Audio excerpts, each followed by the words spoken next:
Hello दोस्तों, आज हम लोग इस लेक्चर में आवेशों के कारण आवेशों के कारण के निकाय के कारण विद्युत विभव पढ़ेंगे। तो हम जानते हैं कि विद्युत विभव एक अदिश राशि है। तो किसी बिंदु पर अनेक आवेशों के कुल विभव, कोई बिंदु है उस पर जितने सारे आवेश होंगे, अनंत आवेश मान लेते हैं, अपने पास अनंत आवेश हैं तो अनंत आवेश हो सकते हैं। तो अनंत आवेशों के कारण ये अलग अलग आवेश हैं सब। तो इन अलग अलग आवेशों का जो बीजगणितीय योग होता है वह उस बिंदु P के बराबर होता है। तो इसमें हम क्या करेंगे कि सभी को बीजगणितीय योग यानी सबको जोड़ देंगे। माना कि हमारे पास Q1 Q2 Q3 Qn ऐसे n मतलब अनंत तक बहुत सारे आवेश हैं जो P बिंदु से R1P R2P R3P यानी RNP दूरी पर स्थित हैं। अब इनमें जो है हम देख रहे हैं कि हमारे पास आवेश आ गया और उनके बीच की दूरी आ गई है। अब हम लोगों को निकालना क्या है, इस P बिंदु पर विभव निकालना है। तो अलग अलग आवेश सब विभव निकाल कर हम लोग अलग अलग आवेशों का विभव निकाल करके सबको क्या करेंगे, जोड़ देंगे। तो जोड़ देंगे जो क्या होगा कि हमें विभव मिल जाएगा उस P बिंदु पर। तो हम जानते हैं कि अदिश राशि जो हमारा विभव होता है वह एक अदिश राशि होता है। तो अदिश राशियों का जो योग होता है बीजगणितीय योग होता है। अदिश राशियों का योग हमेशा बीजगणितीय योग कहते हैं उसे, ठीक है। तो अब यहाँ पर हमें सब कुछ मिला करके जितनी सारी बातें कही गई हैं उस सबको मिला करके हमें क्या करना है, जोड़ देना है, ठीक। तो आइए देखते हैं। यदि Q1 Q2 Q3 dot dot Qn आवेशों का निकाय किसी बिंदु P से क्रमशः R1P R2P R3P dot dot RNP स्थितियों पर स्थित है तो इन सब आवेशों के कारण बिंदु P पर कुल विभव ज्ञात कीजिए, ठीक है। तो हमें बिंदु P पर कुल विभव निकालना है।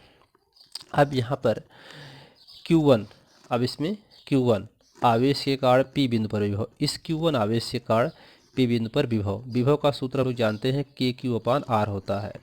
तो यहाँ पर विभव V1 अर्थात Q1 के कारण विभव V1 होगा।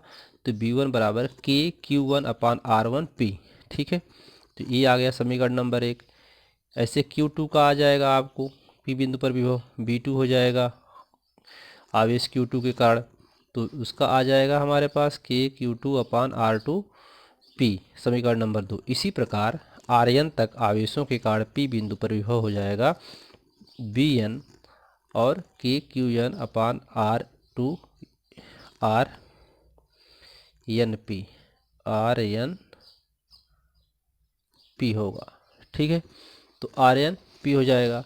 अब इसी प्रकार से हम 1 2 3 सब निकाले Rn तक। तो अब मान लेते हैं कि अतः P बिंदु पर कुल विभव, अब P बिंदु पर विभव कितना होगा, तो Vp P बिंदु पर विभव, तो V1 plus V2 plus V3 ऐसे डॉट डॉट Vn तक, ठीक है। अब यहाँ पर Vp V1 की वैल्यू जो समीकरण नंबर 1 था उसको समीकरण नंबर 1 से V1 की वैल्यू, V2 की वैल्यू, ऐसे V3 की V4 की जितने होंगे सबको ऐसे रखते जाएंगे। Vn तक की वैल्यू को सब हम लोगों ने यहाँ पे रख दिया गया। अब यहाँ से हम लोग देख रहे हैं कि सब में कॉमन है, की को कॉमन कर लिया, Q1/R1P Q2/R2P plus dot dot Q1RnP तक बचा अपना, तो उसको लिख दिया। अब यहाँ पर इसको लिखा गया है कि K, इसको बोलते हैं सिग्मा यानी समेशन। सिग्मा का मतलब होता है कि सभी संख्याओं का योग, n मतलब n तक की, i और 1। यहाँ पर i का मतलब क्या होता है, i का मान 1 से n तक होता है। i का जो मान होता है 1 से लेकर के n तक होता है, यानी जो इसमें योग किया गया है 1 से लेकर के n तक, ठीक। qi, ठीक है, अपान RIP, ठीक है। तो i का मतलब आप समझ गए यहाँ पे, ठीक है। तो यानी 1 से लेकर के n तक की संख्याओं का सब योग। तो इसका ये फार्मूला हुआ क्या, कि आवेश की निकाय के कारण विद्युत विभव, ठीक है। कि अपने आप को बहुत सारे आवेश होंगे और किसी बिंदु P पर उन आवेशों का, उन निकाय पे सभी आवेशों का विभव ज्ञात करना है, ठीक है। तो इसके लिए सूत्र क्या होता है कि विभव बराबर K सिग्मा n i बराबर 1 Q I upon R I P. I का मतलब क्या होता है कि इसका मान 1 से लेकर के n तक होता है। ठीक, तो अतः आवेशों के निकाय के कारण किसी बिंदु पर विभव प्रत्येक आवेश से उत्पन्न अलग अलग विभवों के बीजीय योग के बराबर होता है।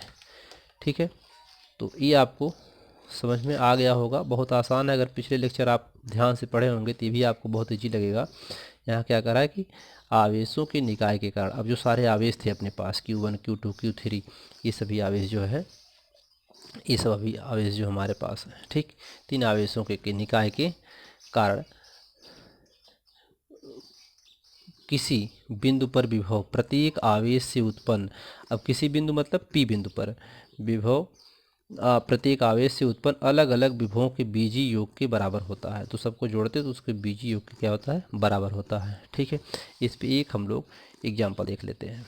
ठीक है, तो एक एग्जाम्पल है, उदाहरण, एक वृत्त की परिधि पर +q -3q और -5q के 3 आवेश इस प्रकार रखे हैं कि वे तीनों एक समबाहु त्रिभुज के कोने पर पड़ते हैं। यानी यह वृत्त है और इस वृत्त पर तीनों विभव रखे गए हैं। अब तीनों आवेश रखे गए हैं, वो आवेश क्या हैं, Q1 Q -Q3q -5q। ये तीनों आवेश इस वृत्त पर ऐसे रखे गए हैं जैसे एक समबाहु त्रिभुज है।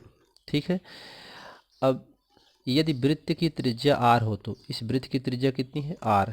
ठीक है, यहाँ से सबकी वृत्त की त्रिज्या कितनी होगी, r होगी।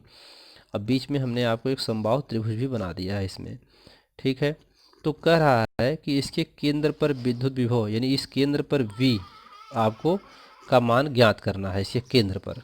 ठीक है, क्वेश्चन समझ में आया होगा आपको। क्या करा है कि एक वृत्त है, उस वृत्त पर 3 आवेश रखे हैं और तीनों आवेश ऐसे रखे हैं कि जैसे वो एक समबाहु त्रिभुज का निर्माण कर रहे हैं। तो उनकी जो दूरी है वृत्त के केंद्र से वो r है। तो वृत्त के केंद्र पर विभव ज्ञात कीजिए।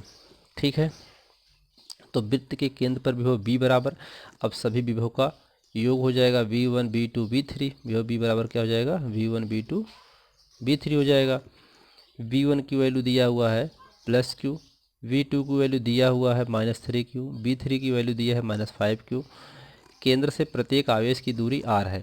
ठीक है, तो केंद्र से प्रत्येक आवेश की दूरी कितना r है, तो v बराबर KQ/r होता है। ये फार्मूला है विभव का। इस फार्मूले से हम लोग वैल्यू सब करेंगे तो v बराबर सभी आवेशों का योग हो जाएगा। तो आवेशों का योग, तो यानी v बराबर क्या हो जाएगा, v1 + v2 + v3। 3 आवेश हैं, अभी माइनस में है दोनों, यहाँ पर दिया ये माइनस में है दोनों, तो ये यहाँ क्या हो जाएगा, सब माइनस में हो जाएगा। तो KQ/r इसके फार्मूले से, और v2 क्या है, माइनस में -3q है तो -K3Q/r हो जाएगा। इसे -5q के तो है ही है अपान r, यहाँ से k कॉमन हो जाएगा तो इसमें बचा उसको लिख दिए। यहाँ पर आप सबका जब एलसीएम लेंगे तो r आएगा, और सब r समान, हर समान है तो r वही r ही आएगा। तो q -3q -5q, 5 और 3 8, और 8 में से 1 गए 7, -7 आएगा अपान r k। तो -k × 7q/r आ गया। k की वैल्यू 9 × 10 घाते 9 होती है, तो यहाँ पर k की वैल्यू रख दिया गया × 7q। ठीक है, 7q आ गया अपान r आ गया, ये आंसर आ गया। ठीक है, तो उम्मीद करते हैं कि आपको यह लेक्चर पसंद आया होगा। अगर यह लेक्चर आपको पसंद आया हो तो लाइक करें, सब्सक्राइब करें। धन्यवाद। दोस्तों एक बात और, कि हमने आपको के लेकर के समझाया है हर चीज़ को, तो के की जगह कहीं कहीं आपको बुक में 1/4πε0 दे करके पूरा लिख करके लाए होंगे, तो हमने के ही लिख करके बताया आपको। तो आप वहाँ पर 1/4πε0 भी लिख सकते हैं, नहीं लिखेंगे तो भी सही है। इसे थोड़ा छोटा लगता है और आसान लगता है, और बाद में लास्ट में वैल्यू पुट करके आप सॉल्व कर सकते हैं। और के की वैल्यू 2 होती है, एक तो 1/4πε0 होता है और एक होता है 9 × 10⁻9 होता है। तो ये दोनों वैल्यू आप जब ज़रूरत हो जैसी तो वहाँ पुट कर सकते हैं, बट के ही लेकर के चलना है आपको। ठीक है, तो उम्मीद करते हैं कि आपको लेक्चर पसंद आया होगा प्लीज़ लाइक करें, सब्सक्राइब करें। धन्यवाद।